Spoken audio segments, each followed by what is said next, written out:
What's going on, guys? So we have a gag order in place now. What does that mean? Are we still going to get the information on why they believe that Bryan Kohberger is guilty? Or are we not even going to get that now?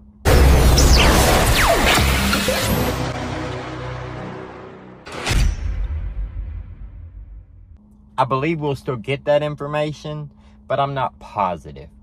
It's really hairy, right? And like, they released the body cam footage from where Bryan and his father were pulled over in Indiana on the way to Pennsylvania. But they only released the second stop. They didn't release the first stop. So let's talk about that stop for a minute, because that's really important, I believe, to the investigation. Why was he pulled over? Was he actually pulled over for following too closely? And the cop just never thought about, hey, this is a white Hyundai Elantra. This car is moving from Washington all the way to Pennsylvania, right in the same area that these murders took place, and people are looking for a white Hyundai Elantra? I don't know. But I believe that the first stop, where Bryan was ticketed, I guess, since the second cop didn't give him a ticket when he pulled him over, it's kind of weird, though, that Bryan said it was a state trooper. If you got a ticket, you should know who that was from. You should know what agency pulled you over, right? So maybe it was FBI. They said they're not releasing that first body cam footage because it's part of the investigation. So, was it FBI? Were they tracking him there already? Like I've said before, I believe that they've known and they've had Bryan in their sights for a few weeks now. It feels off. As sure as they've been that this was a targeted attack, as sure as they've been that nobody else was in danger, and then the guy's still in the area, living amongst them, possibly because they just saw his car, went back and checked the registration, got his name and stuff, and then realized, oh, this guy's a student at Washington State University.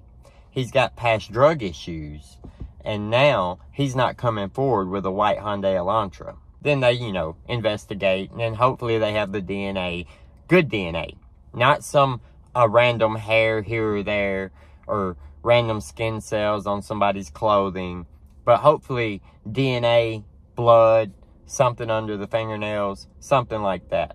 And speaking of that second pullover, that body cam footage that we did see, we only see Bryan and his father for just a second. The rest of the time we're looking at the filthy car. Now, it's important. A lot of people are pointing out how dirty the car is. That car can get dirty really fast when you're driving on snowy roads where they keep salt down. Imagine when it snows and you drive your white car. Think about how dirty that car gets. Well, it's been snowing in Idaho and Washington for a while. We've been seeing it all on the news, right? So that's why his car is so filthy. That doesn't mean that he didn't clean that car on November 13th. It just means that, it's been a while. That's a lot of time that the car could have got dirty. And he probably wanted it dirty if he is guilty, because then he's not driving around in a white Elantra. He's driving around in a dirty Elantra. Could be gray, could be brown. You know what I'm saying. But in that body cam footage, we only see him and his dad for a split second. His dad has a confused look on his face, like, why are we being pulled over again? And Bryan had a concerned look on his face. Now, that's my interpretation. You may interpret it different. But Bryan, the way he was looking at that cop, you could either say he's concerned, like, oh shit, I'm busted. Or you could say that he's angry, like, I just got pulled over for this. Why am I being pulled over again? I doubt the angry part.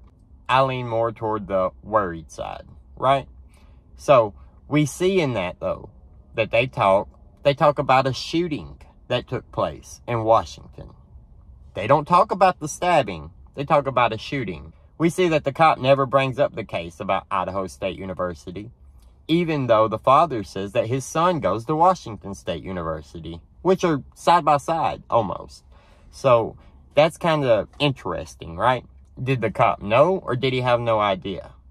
Now, for the little bit of time that we saw him, we see his face, and then we also see that he's got gloves in his lap, which goes along with what people keep on talking about, the gloves, that he wore gloves everywhere he went. Anytime he was going into a place after the murders, he was wearing gloves. Now, that is interesting because he could have been trying to hide fingerprints. But there's also a snowstorm, and it's cold. So it's not unusual for somebody to put gloves on when they get out of their car in the middle of a snowstorm. But he's got them in his lap, in Indiana.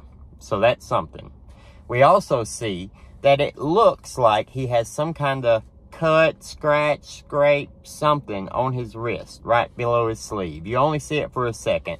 I'm adding these pictures in here so you can see what I'm talking about. But otherwise, we can't tell if that is a cut, if it's a scratch, if it's fresh, if it's healing, if it was a deep laceration that's just now healing. We can't tell. It looks like a red scrape across his arm. Now, if we had better footage, which maybe possibly they have that we haven't seen yet, and obviously they have him now, so if it was a super bad cut, then maybe that he's still got some kind of scarring there where it's not completely healed yet. But if that's from the incident, then that mark would be from November 13th, which would mean it had to be pretty bad to still see it. Let's talk about the gag order. They talk about how it's going to be difficult to find a jury for this case. That's ridiculous. That is absolutely ridiculous. I understand that this case is very popular. National attention everywhere. A lot of people are into it and following it. But so many more are not. There's almost 400 million people in the United States. Almost 400 million people. This case is not going to be any harder to find a jury than any other case. We always hear about people being arrested, things being said, evidence against people. We always hear about that stuff, and there's never any issue getting a jury. Now, here's why I believe they put the gag order in place. I believe they want to try him right there.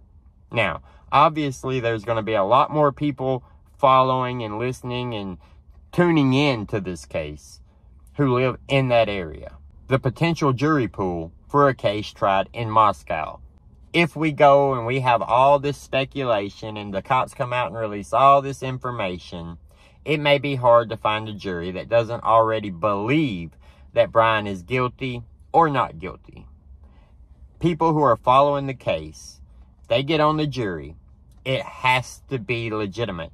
They have to not have an opinion at the moment, and they have to use only the facts and evidence presented at trial in order to make their assessments. They cannot go back and say, oh, well, I saw this YouTube video where Southern Logic was saying this. No, they can't be a jury member. And of course, there's a lot smaller of a pool of people to pick from right in the area where the crimes took place. We also saw that Bryan's defense team was at the house. Now, the other day, remember, they were starting to do cleanup on it, and then the court issued an order to stop. We didn't know if the prosecution wanted it to stop, just the judge wanted it to stop, or the defense wanted it to stop. Now it's starting to seem like the defense wanted it to stop because they're out there on site. They're checking things out. They're looking for ways to exonerate their defendant, right? Of course. That's how things go. We don't know if Bryan is guilty. We don't have any idea right now why police have arrested him and said that they believe he is the one and why they are so confident in that. We can only trust that the police have the right guy, that they have done their due diligence, and that they have their guy. I choose to trust them, but it does get worrisome when you start hearing all these different rumors and then suddenly there's a gag order placed where now we're not going to get any more information. This is not going to be over in the next couple of months. This is going to be a case. They are going to trial. Unless Bryan confesses and turns over that, yes, I did it, I'm sorry, blah, blah, blah, takes a plea deal and tries to get a lighter sentence away from death, because I believe if he puts them through trial, they're probably going to issue the death penalty. I mean, this is huge, right? What kind of person commits a quadruple homicide on 3 women and 1 male while they're home in their beds asleep? If anybody deserves to get the death penalty, it would probably be somebody like that. Now, obviously, I don't wish death on anyone, but you reap what you sow. Let me know what you guys think down in the comments below. Like the video. Subscribe to the channel to see more. Have a great day, and we'll see you later.